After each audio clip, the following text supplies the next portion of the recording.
Creating an Integrated Abilities Classroom by Luke Irwin. For this assignment, my class and I started looking at or observing classrooms at Calgary Connect Charter. We looked at the classroom environment, sketched them, and began making connections as to how the environment might support ELL learners or English language learners.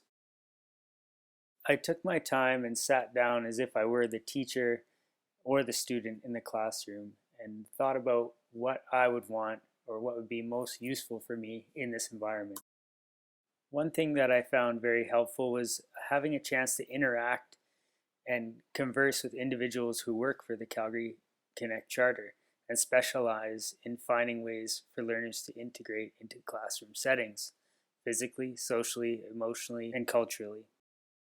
Their titles included educational assistants, teachers, and an inclusive practices coordinator.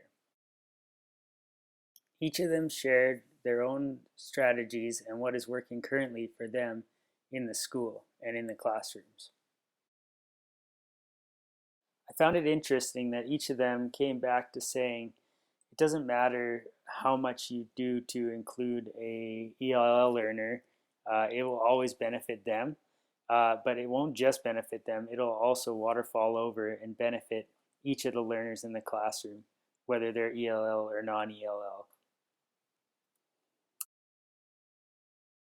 Using these insights, along with our classroom textbook and classroom discussion, I revamped my virtual classroom using SketchUp. I put still images on the iMovie because SketchUp does not have a voiceover function.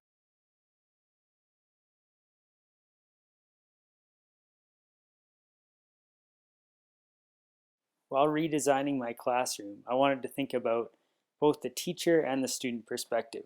What needs need to be met, and what might make the environment a little bit easier to socialize in and be comfortable being in. I chose to plan my classroom in such a way that students might feel supported in all aspects of their life, including ELL and non-ELL learners. This means a classroom environment that is catering to their physical, social, cultural, and emotional needs. Physically throughout the classroom, I chose items such as standing desks, comfy chairs, a carpeted area, low desks, and the justification behind that is to make it homey, make it feel more like home so students are comfortable to interact and engage in their environment within the classroom. Socially, specifically collaborative areas where students might teach each other and increase their verbal language, which will increase all language. Culturally, it is important that students feel the freedom to express who they are and where they came from. This means sharing about their culture and their family, and I thought this would be a great way to do it by having them decorate either their coat hooks or their reading bins or learning bins. Emotional support takes many roles in the classroom. I included a drop box by the door that has a how I feel, and so it's all private. Students drop off how they're feeling about the materials, whether they're in understanding or not understanding certain things, or things they are understanding and that they're proud of.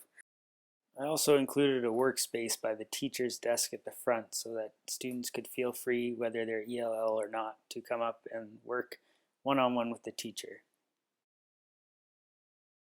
There are many more important things to add, such as classroom routine and rules. However, we have run out of time, and I hope I haven't bored you too much by now. But if I share who I am with my students, then I believe it will allow them to share who they are with me, and we will have a collaborative and happy learning environment. Thank you.